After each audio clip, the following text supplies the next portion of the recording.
نحمده ونصلي على رسوله الكريم أما بعد أعوذ بالله من الشيطان الرجيم بسم الله الرحمن الرحيم إن أحسنتم أحسنتم لأنفسكم وإن أسأتم فلها فإذا جاء بعد الآخرة ليسوءوا وجوهكم وليدخلوا المسجد كما دخلوه أول مرة وليتبروا ما علوا تتبيرا۔ بنی اسرائیل کا تذکرہ چل رہا ہے اور ان کی ہلاکت کے جو واقعات ہیں ان کو ذکر کیا گیا۔ اللہ تبارک و تعالی نے پہلے ذکر فرمایا کہ 2 مرتبہ تمہاری ہلاکت ہوگی۔ پہلی مرتبہ ہلاکت ہوگی، اس کے بعد میں باری کو تمہارے اوپر لوٹایا جائے گا، یعنی پہلے کی طرح تم خوشحال ہو جاؤ گے۔ اس کے بعد میں حکم ہے ان احسنتم احسنتم لانفسکم، اگر تم نیکی کے اور بھلائی کے کام کرو گے تو اپنے لیے کرو گے، یعنی نیکی اور بھلائی کا جو فائدہ ہوگا وہ تمہیں ہوگا۔ وَإِنْ أَسَأْتُمْ فَلَهَا، اور اگر برائیوں کا ارتکاب کرو گے تو اس کی جو پاداش ہے، اس کا جو وبال ہے وہ بھی انہی کے لیے ہوگا۔ فَإِذَا جَاءَ بَعْدُ الْآخِرَةِ، پھر جب دوسرا وعدہ آئے گا، یعنی اللہ تبارک و تعالیٰ نے جو 2 مرتبہ کا وعدہ فرمایا ان کی اعمال کے سبب سے ہلاکت کا، تو پہلا جو تذکرہ ہے وہ ہو چکا۔ دوسرا جو وعدہ ہے یعنی دوسری ہلاکت، تو ہم مسلط کر دیں گے ان کے اوپر اپنے بندوں کو، لیسوء وجوہکم، تاکہ وہ ان کے چہروں کو مایوس کر دیں۔ جب آدمی پر کوئی مصیبت اور ہلاکت آتی ہے تو اس کی وجہ سے مایوسی چہرے سے ظاہر ہوتی ہے، اسی کا تذکرہ فرمایا لیسوء وجوہکم، تاکہ ان کے چہروں کو وہ مایوس کر دے۔ وَلِيَدْخُلُوا الْمَسْجِدَ، اور وہ مسجد میں داخل ہو جائیں، یعنی بیت المقدس میں، کما دخلوہ اول مرہ، جیسے پہلی مرتبہ داخل ہوئے تھے، یعنی جیسے بخت نصر نے تباہی مچائی ہے بیت المقدس میں داخل ہو کر کے، ویسے ہی دوسرے واقعے میں خردوش یا اس کے علاوہ کوئی اور بادشاہ اگر مراد ہو تو وہ بھی ایسے ہی تباہی مچائے گا۔ کما دخلوا اول مرہ، جیسے پہلی مرتبہ وہ لوگ داخل ہو۔ وَلْيُتَبِّرُوا مَا عَلَوْا تَتْبِيرًا، اور وہ غارت کر دے، برباد کر دے ہر اس چیز کو جس پر وہ غالب آئے۔ عَسَىٰ رَبُّكُمْ أَن يَرْحَمَكُمْ، قریب ہے کہ تمہارا رب تمہارے اوپر رحم فرمائے گا، یعنی یہ ہلاکت و بربادی ہو چکی، اس کے بعد بنی اسرائیل پر اللہ تعالیٰ نے رحم فرمایا اور پھر خوشحالی کی زندگی وہ لوگ گزارنے لگے۔ وَإِنْ عُدْتُمْ عُدْنَا، اللہ فرماتا ہے اگر تم لوٹ جاؤ گے اپنے اعمال سیئہ کی طرف، عُدْنَا، تو ہم بھی لوٹ جائیں گے۔ مطلب یہ کہ تمہارے اعمال کی پاداش میں، تمہارے اعمال کی وجہ سے پہلے تمہارے اوپر ہلاکت و بربادی آئی ہے، اس کے بعد تم نے اللہ تعالیٰ سے توبہ کی، مغفرت چاہی، تو اللہ تعالیٰ نے تمہیں معاف کر دیا اور خوشحالی کی زندگی تمہیں عطا فرما دی۔ پھر اگر تم بدعمالی کی طرف لوٹو گے، ادنا، تو ہم بھی تمہاری ہلاکت و بربادی کی طرف لوٹ جائیں گے، یعنی اگر تم پھر سے بدتمیزیاں کرو گے تو اللہ تعالیٰ کا عذاب پھر تمہارے اوپر نازل ہوگا۔ وَجَعَلْنَا جَهَنَّمَ لِلْكَافِرِينَ حَصِيرًا، اور ہم نے جہنم کو کافروں کا ٹھکانہ بنا دیا یا کافروں کے لیے بستر بنا دیا۔ إِنَّ هَذَا الْقُرْآنَ يَهْدِي لِلَّتِي هِيَ أَقْوَمُ، یہ قرآن ذریعہ ہدایت ہے ان لوگوں کے لیے جو سیدھے راہ پر چلتے ہیں۔ وَيُبَشِّرُ الْمُؤْمِنِينَ الَّذِينَ يَعْمَلُونَ الصَّالِحَاتِ، اور خوشخبری سناتا ہے ان مؤمنین کو جو نیک اعمال کرتے ہیں، أَنَّ لَهُمْ أَجْرًا كَبِيرًا، کہ ان لوگوں کے لیے اللہ تعالیٰ کی جانب سے بڑا اجر رکھا گیا ہے۔ وَأَنَّ الَّذِينَ لَا يُؤْمِنُونَ بِالْآخِرَةِ، اور وہ لوگ جو آخرت پر ایمان نہیں رکھتے، اعتدنا لهم عذابا علیما، ہم نے ان کے لیے دردناک عذاب تیار کر رکھا ہے۔ وَيَدْعُو الْإِنسَانُ بِالشَّرِّ دُعَاءَهُ بِالْخَيْرِ، اور انسان شر کا طلبگار ہوتا ہے، اپنی دعا میں شر کو طلب کرتا ہے، بالخیر، خیر کے مقابلے۔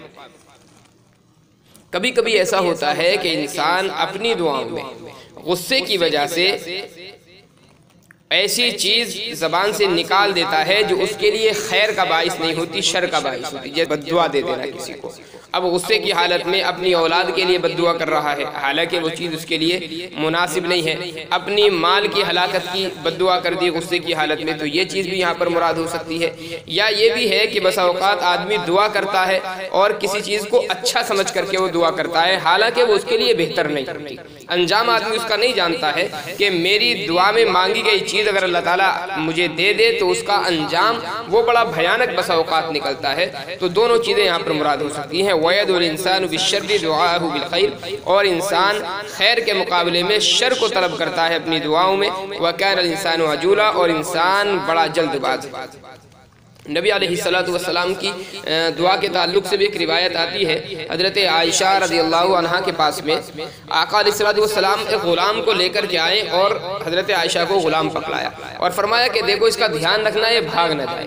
حضرت عائشہ رضی اللہ عنہ کسی عورت سے باتوں میں مشغول تھی، نبی علیہ السلام نے حکم تو فرمایا لیکن حضرت عائشہ رضی اللہ عنہ باتوں میں مشغول ہونے کی وجہ سے اس طرف دھیان نہیں گیا حضرت عائشہ رضی اللہ عنہ کا۔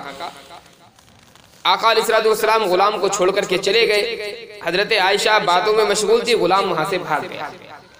نبی علیہ السلام تشریف لائے، معلوم کیا غلام کہاں ہے؟ فرمایا حضرت عائشہ نے اللہ کے رسول میں باتوں میں مگن تھی اور وہ بھاگ گیا ہے۔ آقا علیہ السلام کی زبان سے بددعائیہ جملہ حضرت عائشہ رضی اللہ عنہ کے لیے نکلا۔ آقا علیہ السلام نے فرمایا اللہ تمہارا ہاتھ کاٹ دے۔ نبی علیہ السلام تشریف لے گئے، پھر کچھ لوگوں کو آقا علیہ السلام نے متعین فرمایا اور وہ غلام کو تلاش کر کے لائے۔ آقا علیہ السلام جب دوبارہ تشریف لائے حضرت عائشہ رضی اللہ عنہ کے پاس میں تو دیکھا حضرت عائشہ اپنے ہاتھوں کو الٹ پلٹ رہی ہے۔ آقا علیہ السلام نے معلوم فرمایا عائشہ کیا کر رہی ہو؟ فرمایا اللہ کے رسول آپ نے جو میرے لیے بددعائیہ جملہ کہا ہے میں اس کے انتظار میں ہوں کہ اللہ کتنی دیر میں آپ کی یہ بددعا قبول فرماتا ہے۔ حضرت عائشہ رضی اللہ عنہ کو دیکھ کر کے آقا نے فرمایا کہ عائشہ میں بھی انسان ہوں اور میرے بھی کچھ جذبات ہیں، مجھے بھی غصہ آتا ہے۔ پھر آقا علیہ السلام نے دعا فرمائی کہ اللہ اگر میری زبان سے کسی کے لیے بددعائیہ کلمات نکل جائیں تو اس کو خیر کا ذریعہ بنا۔ تو اس سے معلوم ہوا کہ کبھی کبھی آدمی غصے میں کچھ بددعائیہ کلمات زبان سے نکال دیتا ہے، حالانکہ وہ اس کے لیے خیر نہیں ہوتے، شر کا باعث ہوتے ہیں۔ وَكَانَ الْإِنسَانُ عَجُولًا، اور انسان بڑا ہی جلد باز ہے، یعنی آدمی یہ چاہتا ہے کہ میرے جو جذبات ہیں یا جو چیز میں نے مانگی ہے بس فوراً اس کو پورا ہو جائے، اس میں جلد بازی کرتا ہے، حالانکہ بس اوقات اس چیز کے اندر دیر ہونا یہ عین مصلحت ہوتی ہے، اور وقت پر اگر وہ چیز انسان کو مل جاتی ہے تو بڑے خسارے کا اور نقصان کا بس اوقات باعث ہوتی ہے۔ کچھ مفسرین لکھتے ہیں کہ یہاں پر انسان سے مراد ہے حضرت آدم علیہ السلام، اور یہ جو کہا گیا کہ انسان جلد باز ہے حضرت آدم کے متعلق ہے۔ ان کا بھی ایک واقعہ ہوا ہے، حضرت آدم علیہ السلام کو جب اللہ تعالیٰ نے بنایا ہے پتلا اور بت کی شکل میں حضرت آدم علیہ السلام کو بنایا گیا، جب روح ڈالی گئی تو پیروں کی طرف سے چونکہ روح ڈالی جاتی ہے، ابھی حضرت آدم علیہ السلام کے پورے جسم میں روح نہیں آئی تھی، صرف ناف تک روح پہنچی تھی، اور حضرت آدم علیہ السلام کوشش کرنے لگے اٹھنے کی، تو اسی کی طرف یہ اشارہ کیا گیا وَكَانَ الْإِنسَانُ عَجُولًا، کہ انسان بڑا ہی جلد باز ہے۔ وَجَعَلْنَا اللَّيْلَ وَالنَّهَارَ آیَتَيْنِ، ہم نے رات کو اور دن کو دو نشانیاں بنا دیا۔ فَمَحَوْنَا آیَةَ اللَّيْلِ، ہم نے محو کر دیا رات کی نشانی کو، دھندلا کر دیا رات کی نشانی کو۔ وَجَعَلْنَا آیَةَ النَّهَارِ مُبْصِرًا، اور دن کی نشانی کو ہم نے روشن بنا دیا۔ لِتَبْتَغُوا فَضْلًا مِّن رَبِّكُمْ، تاکہ تم اپنے رب کا فضل یعنی روزی تلاش کر سکو۔ وَلِتَعْلَمُوا عَدَدَ السِّنِينَ وَالْحِسَابَ، اور تم سالوں کی گنتیاں اور حساب و کتاب جان سکو۔ وَكُلَّ شَيْءٍ فَصَّلْنَاهُ تَفْصِيلًا، اور ہم نے ہر چیز کی تفصیل بیان فرما دی۔ رات اور دن ظاہر ہے اللہ کی نشانیاں ہیں، اور اللہ کی مصلحت پر مبنی یہ چیز ہے کہ دن اللہ تعالیٰ نے اس لیے بنایا ہے تاکہ آدمی روٹی کی تلاش میں سرگردہ رہے، اور پھر جب آدمی شام کو تھکا ہارا گھر واپس آئے تو رات کو اللہ تعالیٰ نے اس انداز پر بنا دیا کہ رات کی آغوش میں آدمی آتے ہی فوراً گہری نیند سو جاتا ہے، اور دن بھر کی جو تکان ہوتی ہے وہ اللہ تعالیٰ ختم فرما دیتا ہے۔ دوسرا مقصد خود قرآن کریم بیان کر رہا ہے عدد السنین والحساب، رات اور دن کے ذریعے سے آدمی سالوں کا، دنوں کا، مہینوں کا حساب و کتاب رکھتا ہے۔ اگر رات اور دن نہ ہوتے تو ظاہر ہے حساب و کتاب لگانا بڑا مشکل ہوتا۔ یہاں پر غور کرے، کہا گیا محونا آیت اللیل، ہم نے رات کی نشانی کو دھندلا کر دیا ہے، یعنی اندھیرا اس کے اندر رکھا ہے، اور دن کی نشانی کو روشن بنا دیا۔ روایت میں ملتا ہے، حضرت ابن عباس رضی اللہ تعالیٰ عنہ کی روایت ہے کہ آقا نبی علیہ السلام فرماتے ہیں کہ اللہ تعالیٰ نے چاند اور سورج کو جب پیدا فرمایا ہے تو ان کی روشنی کے 70 حصے اللہ تعالیٰ نے بنائے، سورج کو پیدا فرمایا تو اس کی روشنی کے 70 حصے رکھے گئے، چاند کو اللہ نے پیدا فرمایا تو اس کی روشنی کے بھی 70 حصے اللہ نے فرمائے۔ پھر اس کے بعد میں سورج کی جو روشنی تھی وہ اپنی جگہ پر باقی رہی، چاند کی روشنی کے 69 حصے اللہ تبارک و تعالیٰ نے چاند سے اخذ کر کے سورج کے اندر ڈال دیا، تو چاند کی جو روشنی ہے وہ 70 حصوں میں سے صرف ایک حصہ باقی رہی اور 69 حصے جو تھے وہ اللہ تعالیٰ نے سورج کے اندر منتقل کر دیے۔ اس کے بعد بھی چاند کی روشنی جو چمک والی تھی تو اس کے اندر جو چمک ہے وہ زیادہ باقی نہ رہے، اس کی دمک باقی نہ رہے، اس لیے روایت میں آتا ہے کہ حضرت جبرائیل علیہ السلام نے پھر چاند کے چہرے پر 3 مرتبہ اپنا پر مارا، جس کی وجہ سے اس کی جو روشنی تھی، اس کی جو دمک تھی وہ ختم ہو گئی اور صرف روشنی وہ دیکھنے لائق وہ باقی رہی۔ اسی وجہ سے آپ دیکھیں گے کہ سورج پر نظر ٹکانا اس کی چمک کی وجہ سے ناممکن ہوتا ہے اور چاند پر آدمی نظر ٹکا دیتا ہے۔ ہم چاند کو دیکھتے ہیں تو اس کے اندر کچھ دھندلا پن سا نظر آتا ہے اور بڑی باتیں اس کے اندر مشہور ہیں، کچھ لوگ کہتے ہیں کہ بڑھیا چرخہ کاٹ رہی ہے، کوئی کچھ کہتا ہے، کوئی کچھ کہتا ہے، لیکن یہ جو نشانات ہیں چاند کے اندر یہ کیا ہیں؟ یہ دراصل حضرت جبرائیل علیہ السلام نے جو پر مارا ہے چاند کے چہرے پر، یہ اس کے نشانات ہیں، جس کی وجہ سے چاند جو ہے وہ دھندلا ہو گیا ہے۔ وَجَعَلْنَا آیَةَ النَّهَارِ مُبْصِرًا، اور ہم نے دن کی نشانی کو چمک والا بنا دیا، روشن بنا دیا، تاکہ تم اللہ کا فضل یعنی روزی تلاش کر سکو۔ اس سے معلوم ہوا کہ دن جو ہے اصل روزی کمانے کے لیے ہے اور رات اصل وہ آرام کرنے کے لیے ہے۔ وَلِتَعْلَمُوا عَدَدَ السِّنِينَ وَالْحِسَابَ، اور تاکہ تم سالوں کی گنتی یاد رکھ سکو اور حساب و کتاب جان سکو۔ وَكُلَّ شَيْءٍ فَصَّلْنَاهُ تَفْصِيلًا، اور ہم نے ہر چیز کی مکمل تفصیل بیان فرمائی۔ وَكُلَّ إِنسَانٍ أَلْزَمْنَاهُ طَائِرَهُ فِي عُنُقِهِ، اور ہم ہر انسان کی گردن میں اس کے اعمال نامے کو لٹکا دیں گے۔ وَنُخْرِجُ لَهُ يَوْمَ الْقِيَامَةِ كِتَابًا يَلْقَاهُ مَنشُورًا، اور ہم انسان کے لیے قیامت کے دن اس کا اعمال نامہ نکالیں گے جو اس کے سامنے کھلا ہوا ہوگا۔ روایت میں ملتا ہے کہ جب کسی انسان کا انتقال ہوتا ہے تو اللہ تعالیٰ فرشتوں سے فرماتا ہے کہ اس کا اعمال نامہ بند کر دو اور اب قیامت سے پہلے اس کا اعمال نامہ نہیں کھولا جائے گا۔ تو جب قیامت کا دن ہوگا اللہ تعالیٰ اس وقت تمام لوگوں کے اعمال نامے نکالے گا۔ یہاں پر جو کہا گیا کہ گردن میں لٹکا دیں گے، اس کا مطلب صرف لازم ہونا ہے، یہ مطلب نہیں کہ گردن میں ہی لٹکا ہوا ہوگا۔ یہ اہل عرب کا ایک محاورہ ہے، اگر کوئی چیز کسی کے لیے ضروری ہوتی ہو تو اس کے لیے بولتے ہیں۔ ہمارے یہاں بھی بولتے ہیں کہ یہ تو گلے کا ہار ہی بن گیا ہے، مطلب یہ کہ بالکل ایسا چمٹ گیا ہے کہ الگ ہونے کا نام نہیں لیتا۔ تو یہ اشارہ ہے اس بات کی طرف کہ قیامت کے دن ہر آدمی کو اس کا اعمال نامہ دیا جائے گا۔ اعمال نامے دینے کی جو کیفیت ہے وہ آپ نے سنی ہوگی کہ کچھ لوگوں کا اعمال نامہ بائیں ہاتھ میں ہوگا، کچھ کا اعمال نامہ دائیں ہاتھ میں ہوگا۔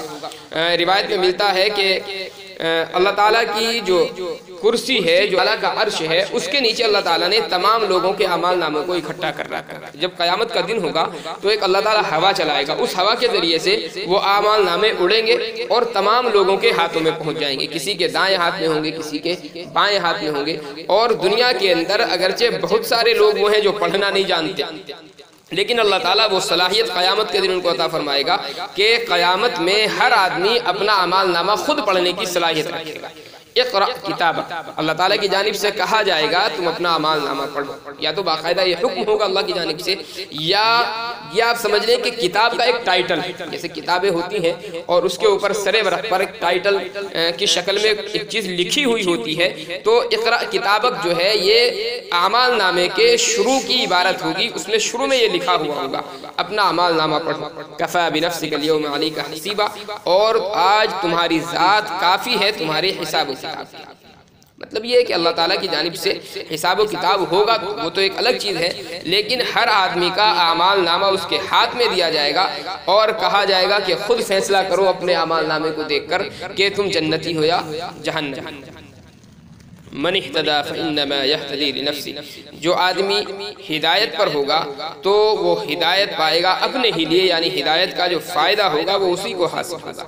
وَمَنْ ضَلَّ فَإِنَّمَا يَضِلُّ عَلَيْهَا، اور جو شخص گمراہ ہو گیا تو اپنے ہی نقصان کے لیے گمراہ ہوگا، یعنی گمراہی کا نقصان یا ہدایت کا فائدہ خود اس آدمی کو ہوگا، اس کے علاوہ دوسروں کو اس کی ہدایت کے فائدے نہیں ہوں گے۔ ہاں وہ سبب بنا ہے دوسروں کی ہدایت کے لیے اور دوسروں کی رہنمائی کے لیے، تو اللہ تعالیٰ اس کا ثواب اس کو عنایت فرمائے گا۔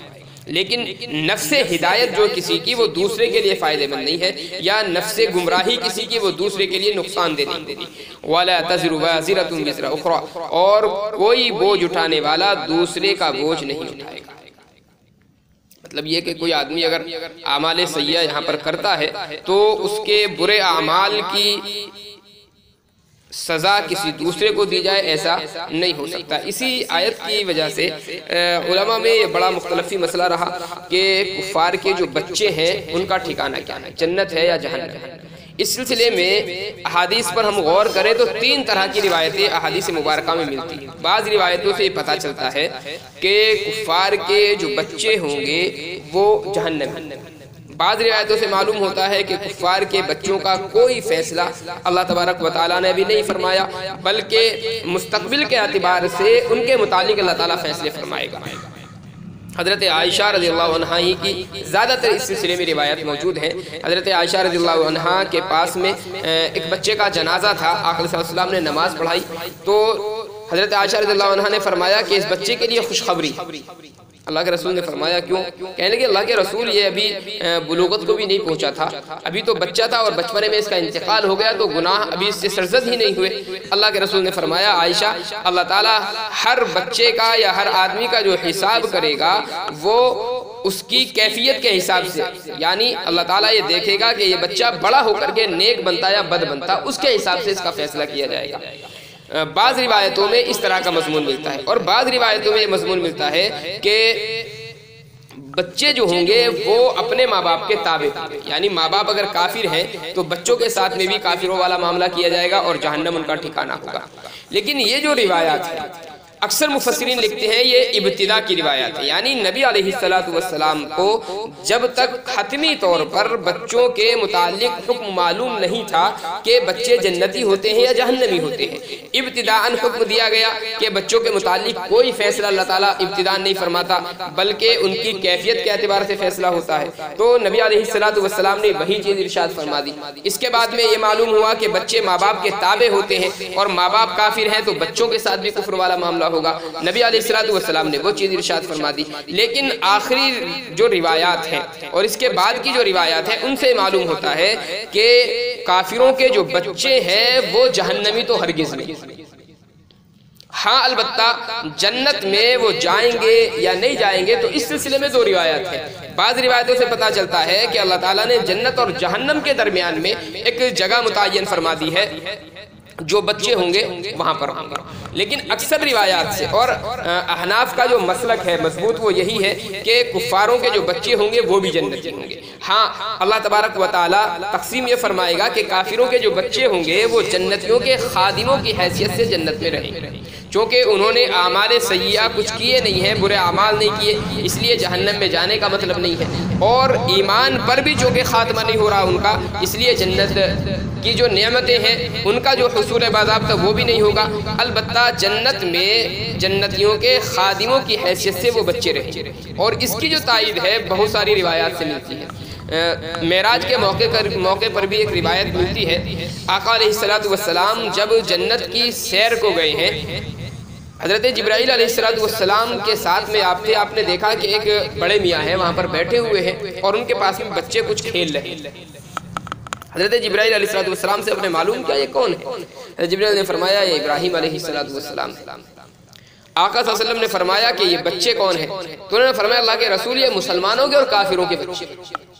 اب جنت کے اندر دونوں بچوں کا موجود ہونا یہ دلیل ہے اس بات کی کہ کافروں کے جو بچے ہوں گے وہ جہنمی نہیں ہوں گے بلکہ وہ بھی جنتی ہوں گے۔ تو زیادہ مضبوط جو روایت ہے وہ یہی ہے، اور قرین قیاس بھی یہی ہے کہ بچے جو ہوں گے وہ جنتی ہوں گے، ہاں البتہ اللہ تعالیٰ خادموں کی حیثیت سے ان کو جنت میں رکھے گا۔ وَمَا كُنَّا مُعَذِّبِينَ حَتَّى نَبْعَثَ رَسُولًا، اور ہم کسی کو عذاب میں گرفتار نہیں کرتے حتیٰ کہ کوئی رسول ہم بھیج دیتے ہیں۔ یعنی جو بنیادی چیزیں ہیں اللہ تعالیٰ کی توحید ہے، یہ جو بنیادی چیزیں ہیں اللہ تعالیٰ نے عقل کو جن چیزوں کے ماننے کا مکلف بنا دیا تو ان چیزوں پر تو عذاب دیا جانا ہے۔ کوئی آدمی شرک کرتا ہے اللہ کے ساتھ میں تو یقینی بات ہے کہ عقل انسان کی یہ بتا دیتی ہے کہ اس کا پیدا کرنے والا ایک ہی ہو سکتا ہے، ایک سے زائد نہیں ہو سکتے، اس لیے شرک وغیرہ جو ہے یہ تو اللہ تعالیٰ کسی صورت میں معاف نہیں فرماتا۔ ہاں اس کے علاوہ جو دیگر عقائد ہیں یا احکامات ہیں ان کے سلسلے میں ضابطہ یہ ہے کہ اللہ تعالیٰ کسی رسول کو یا رسول کے کسی پیغامبر کو کسی قاصد کو اگر بھیجتا ہے، مطلب یہ ہے کہ دین کی دعوت کسی نہ کسی درجے میں اگر آدمی کے پاس پہنچی ہوئی ہے تو پھر اعمال کے نہ کرنے کی وجہ سے اللہ تعالیٰ عذاب دے گا، اور اگر کوئی دین کی دعوت اس تک نہیں پہنچی ہے تو پھر اس کو عذاب نہیں دیا جائے گا۔ ہاں شرک کا جو ہے وہ بہرحال عذاب دیا جائے گا۔ مثال کے طور پر حضرت عیسیٰ علیہ السلام کا زمانہ ہے، آقا صلی اللہ علیہ وسلم کا زمانہ ہے، چونکہ درمیان کا جو زمانہ ہے وہ ایک لمبا زمانہ گزرا ہے، تقریباً 600 سال کا زمانہ حضرت عیسیٰ اور آقا صلی اللہ علیہ وسلم کے درمیان میں رہا ہے۔ کچھ سالوں تک تو عیسائیت اپنی اصلی حالت میں باقی رہی، اس کے بعد میں عیسائیت بھی ختم ہو گئی، اب کوئی دین موجود نہیں تھا۔ تو ایسی حالت میں اب ظاہر ہے کہ جب دین کوئی موجود نہیں ہے، دین کا بتانے والا کوئی موجود نہیں، تو دین پر عمل کیسے ہوگا؟ اب اگر ان حالات میں کوئی آدمی شرک سے بچ جاتا ہے، اللہ تعالیٰ کے ساتھ کسی کو شریک نہیں ٹھہراتا، باقی اعمال وہ کچھ نہیں کرتا ہے، تو جنت۔ اور اگر دین کی دعوت کسی نہ کسی درجے میں پہنچی ہے اور اس کے بعد وہ اعمال میں کوتاہی کرتا ہے تو پھر اعمال کے مطابق فیصلہ ہوگا۔ اسی لیے علماء آقا علیہ السلام کے والد محترم کے بارے یا نبی علیہ السلام کے دادا عبد المطلب کے بارے میں یہ فیصلہ فرماتے ہیں کہ وہ جہنمی نہیں، جنت۔ اس لیے کہ حضرت عبداللہ آقا علیہ السلام کے جو والد ہیں یا آپ کی جو والدہ ہیں، آپ کے جو دادا ہیں، ان کے متعلق صراحتاً یہ بات ملتی ہے اور ان کی عبارات سے یہ پتہ چلتا ہے کہ یہ لوگ مشرک نہیں تھے، اللہ تعالیٰ کو ایک مانتے تھے، باقی دیگر جو اعمال تھے وہ چونکہ موجود ہی نہیں تھے اور ان کی کوئی تبلیغ کرنے والا موجود نہیں تھا، اس لیے وہ اس کے مکلف بھی نہیں تھے۔ آپ کے چچا ابو طالب چونکہ نبی صلی اللہ علیہ وسلم کی زندگی میں موجود رہے ہیں اور آقا صلی اللہ علیہ وسلم پر ایمان لے کر کے نہیں آئے ہیں، اس وجہ سے ان کے لیے جہنم کا فیصلہ ہے۔ باقی آپ کے دادا، آپ کے والد محترم، آپ کی والدہ جو ہے، یہ چونکہ انہوں نے اسلام کا زمانہ نہیں پایا، زمانہ فطرت اس زمانے کو کہا جاتا ہے جس میں کوئی دین موجود نہ ہو، تو اس زمانے میں صرف شرک سے بچ جانا یہ آدمی کی نجات کے لیے کافی ہے۔ وَمَا كُنَّا مُعَذِّبِينَ حَتَّى نَبْعَثَ رَسُولًا، اور ہم عذاب نہیں دیتے حتیٰ کہ ہم کسی رسول کو بھیج دیتے۔ اللہ تعالیٰ نے توفیق عنایت۔ سبحان اللہ وبحمدہ، سبحانک اللہم وبحمدک، ونشہد ان لا الہ الا انت، نستغفرک ونتوب الیک۔ سبحان ربک رب العزة عما یصفون، وسلام علی المرسلین۔